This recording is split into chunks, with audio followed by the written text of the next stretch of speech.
Hello everyone, today we are going to discuss 7th chapter of Industrial Management. Name of chapter is Principles of Management and Scientific Management. Now management principles क्या होते हैं? जैसे physics में कुछ principles होते हैं, कुछ rule होते हैं, केमिस्ट्री में होते हैं, बायोलॉजी में होते हैं, मैथ्स में होते हैं, उसी टाइप से मैनेजमेंट में भी कुछ रूल्स होते हैं, कुछ प्रिंसिपल्स होते हैं मैनेजमेंट में। इनिशियली लोग नहीं मानते थे कि मैनेजमेंट में भी कोई प्रिंसिपल्स हो सकते हैं, मैनेजमेंट के लिए भी प्रिंसिपल्स की ज़रूरत है। बट जब हेनरी फ्योल, एफ.डब्ल्यू. टेलर वगैरह ने कुछ मैनेजमेंट प्रिंसिपल्स निकाले और इंडस्ट्री वगैरह ने उनका यूज़ किया, देन उन्होंने पाया कि उनका प्रोडक्शन काफ़ी हद तक बढ़ गया था और उनकी जो कॉस्ट थी वो कम हो गई थी।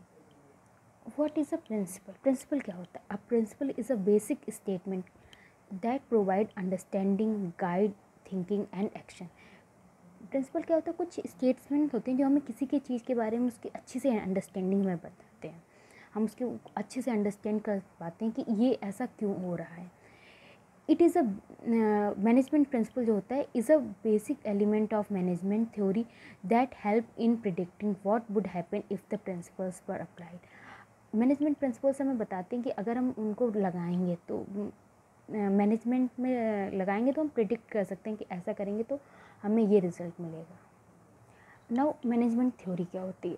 A theory is a systematic grouping of inter related principles. Its task is to bring together significant knowledge and to give a framework.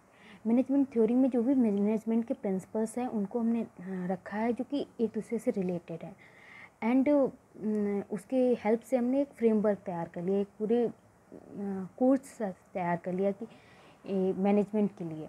There is a theory of management for guidance of manager.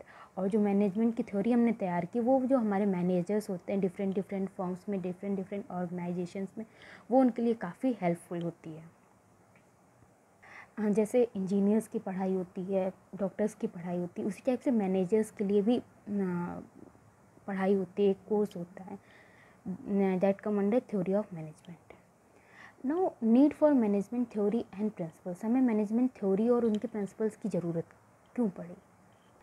Principles of management are to a manager as a table of strength of material is to a civil engineer. जैसे civil engineer के लिए सबसे ज़रूरी होती है कि किसी भी चीज़ की मजबूती क्या है, किसी कोई टेबल है तो उसकी क्या मजबूती, कोई बिल्डिंग है उसकी मजबूती क्या, स्ट्रेंथ सबसे ज़रूरी होती है। उसी टाइप से जो मैनेजमेंट में मैनेजर के लिए प्रिंसिपल्स ऑफ मैनेजमेंट उतने ही ज़रूरी हैं जितने के लिए सिविल इंजीनियर के लिए किसी चीज़ की स्ट्रेंथ है। नाउ हमें मैनेजमेंट थ्योरी एंड प्रिंसिपल्स की ज़रूरत क्यों? First one is to increase efficiency. अपनी जो प्रोडक्टिविटी है उसको इंक्रीज़ करने के लिए। To crystallise the nature of management. वैसे मैनेजमेंट बहुत फैला फैला सा लगता है, लेकिन अगर हम प्रिंसिपल्स और थ्योरी अप्लाई करेंगे तो क्रिस्टलाइज कर लेंगे उसे, एक उसका फ्रेमवर्क तैयार कर लेंगे, एक ढांचा बना सकते हैं। To train and develop managers. जो हमारे मैनेजर्स होते हैं डिफरेंट डिफरेंट फॉर्म्स की, उनकी ट्रेनिंग बहुत ज़रूरी होती है। To influence human behaviour. Different different जो हमारे वर्कर्स होते हैं उनका ह्यूमन बिहेवियर ही बहुत डिफरेंट डिफरेंट होता है, बहुत कॉम्प्लेक्स होता है। तो जो हमारे प्रिंसिपल्स हैं, थ्योरी है मैनेजमेंट की, वो हमें हेल्प करती है, कुछ जनरलाइज वे में हेल्प करती है हमें डिफरेंट डिफरेंट लोगों का बिहेवियर अंडरस्टैंड करने में।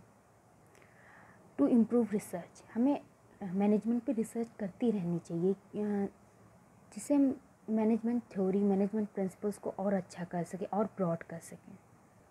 To attain social objectives. Management itself is a part of society and it takes the input from society and give the output to the society. सो अगर management अच्छा होगा तो हम अपनी सोसाइटी को अच्छे लेवल पे अच्छे प्रोडक्ट पहुंचा पाएंगे, अच्छी क्वालिटी के प्रोडक्ट कम रेट्स पे पहुंचा पाएंगे। इसलिए हमें management principles and management theory की ज़रूरत है। Now Henry Fayol's principle of management. Fayol suggested 14 principles of management which he found most frequently to apply in his work. So these are 14 principles of Henry Fayol. First one is division of work. Means जो काम है उसका division होना चाहिए लोगों के बीच, employees के बीच, हमारे जो होते हैं उनके बीच काम का डिवीज़न होना चाहिए। वो काम उन्हें देना चाहिए जो वो अच्छे से कर सकें और उसके लिए उनको ट्रेनिंग वगैरह भी प्रोवाइड करनी चाहिए। Now authority and responsibility. Authority and responsibility means कि देयर मस्ट बी समवन जिसके पास अथॉरिटी हो कि वो अपने सबऑर्डिनेट को ऑर्डर्स दे सके, उनसे काम करा सके। And third one is discipline. Discipline तो हर जगह बहुत ज़रूरी होता है, but in case of industrial management discipline बहुत ज़रूरी है। जो भी हमारे ऑर्गेनाइजेशंस के रूल एंड रेगुलेशंस हैं, हमें उनको उनके अंडर काम करना चाहिए। सभी लोगों को, चाहे वो मैनेजर हो या एम्प्लॉयज़ हों, उनको अंडर डिसिप्लिन होना चाहिए। Now third principal is unity of command. Means जो हमारे सब ऑर्डिनेट हैं वो किसी एक मैनेजर या किसी एक सुपीरियर से ऑर्डर लें और उन्हें एक सुपीरियर से ऑर्डर या कमांड दिया जाए। अदरवाइज़ क्या होता है कि जो हमारे एम्प्लॉयर है, लेबर है, वो कंफ्यूज हो सकता है। सो यूनिटी ऑफ कमांड में हमें ये कहा जाता है कि कोई एक ही मैनेजर या एक ही सुपीरियर किसी अपने सबऑर्डिनेट को कमांड दे। अगर ज़्यादा लोग कमांड्स देंगे देन जो हमारा एम्प्लॉयर या वर्कर है वो कंफ्यूज हो सकता है। Fifth one is unity of direction. जो हमारे प्लान है वो एक होना चाहिए, एक डायरेक्शन एम्प्लॉयज़ को देनी चाहिए, या ग्रुप ऑफ वर्कर्स जो कोई एक काम कर रहे हैं उनको एक डायरेक्शन देना चाहिए, जिससे वो कंफ्यूज ना हो। ज़्यादा डायरेक्शन मिलेंगे तो ऊपर की तरह यहाँ भी वो कंफ्यूज हो जाएंगे। Now six one is subordination of individual interest to the general interest. किसी भी ऑर्गेनाइजेशन में इंडिविजुअल इंटरेस्ट नहीं होने चाहिए, बल्कि जनरल इंटरेस्ट होना चाहिए, जो कि उस ऑर्गेनाइजेशन का इंटरेस्ट होना चाहिए। अगर अलग अलग लोग अपने अपने इंटरेस्ट लेके बैठ जाएंगे तो फिर काम नहीं हो पाएगा, प्रोडक्टिविटी अच्छी नहीं हो पाएगी। Remuneration of personal. जो भी पर्सनल है, जो भी वर्कर्स हमारे यहाँ काम कर रहे हैं, उनको फिर ट्रीटमेंट मिलना चाहिए। मीन्स अगर ऑर्गेनाइजेशन का प्रॉफिट हो रहा है तो उनको भी उसका कुछ ना कुछ भाग मिलना चाहिए, कुछ ना कुछ प्रॉफिट उन्हें भी मिलना चाहिए। यही आता है under remuneration of personal. Eighth one is centralisation. Centralisation means कि जो भी पॉलिसीज़ वगैरह बन रही हैं वो कहीं एक जगह से बन रही हो, ना कि अलग अलग जगह पे बन रही हो, छोटी छोटी सी पॉलिसीज़ बन रही। ऐसा नहीं होना चाहिए, कहीं एक जगह ही सारी पॉलिसीज़ बन रही हो और जो कि पूरे ऑर्गेनाइजेशन में फॉलो की जा रही। अगर अलग अलग हो रही होंगी तो कन्फ्यूज़न पैदा होगा और हमारे जो प्रोडक्टिविटी है उस पर फ़र्क पड़ेगा। Scalar chain. हर ऑर्गेनाइजेशन में एक चेन होती है कि लाइक जो नीचे वाले मैनेजर्स हैं वो ऊपर वाले मैनेजर को इन्फॉर्म करेंगे, देन मिडिल वाले टॉप वालों को करेंगे। ऐसा नहीं होगा कि लोअर वाला सीधे टॉप वाले मैनेजर्स पे जाए, या कोई वर्कर है वो पहले लोअर मैनेजर के पास ना जाके मिडिल या टॉप वाले के पास चले जाए। तो किसी भी ऑर्गेनाइजेशन में स्केलर चेन फॉलो होनी चाहिए। Now tenth one is order. किसी भी ऑर्गेनाइजेशन में सारी चीज़ें एक ऑर्डर से होनी चाहिए, चाहे वो कोई भी काम हो, चाहे मशीनरी हो, वो भी सही ऑर्डर से रखनी चाहिए, या एम्प्लॉयज़ जिस टाइप से वर्क करे वो भी एक प्रॉपर ऑर्डर में काम करनी चाहिए। अगर ऑर्डर नहीं होगा तो मिसमैनेजमेंट होगी।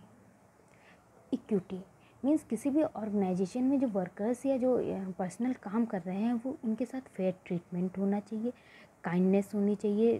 हमारे जो मैनेजमेंट है उसका अपने लेबर्स के प्रति फेयर ट्रीटमेंट होना चाहिए, काइंडनेस बिहेवियर होना चाहिए। तभी आप एक्सपेक्ट करें कि आपका जो लेबर, आपका जो एम्प्लॉय है वो आपके लिए लॉयल होगा। मीन्स जो हमारा मैनेजमेंट है, जो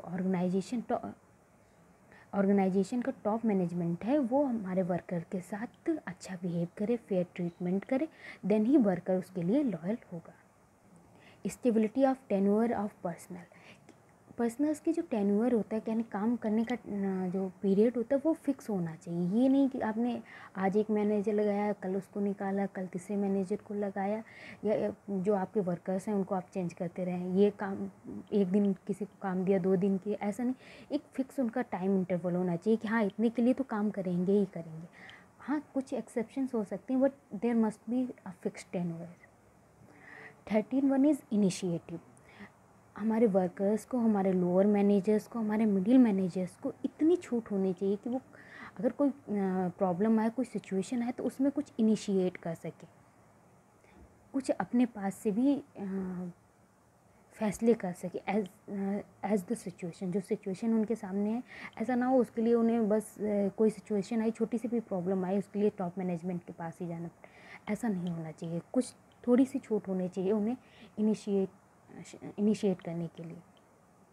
and last 14th principle is union is strength. हम सब जानते हैं कि अगर सारा ऑर्गेनाइजेशन एक यूनियन की तरह काम करेगा तो वो अच्छा करेगा, उसकी स्ट्रेंथ बढ़ेगी।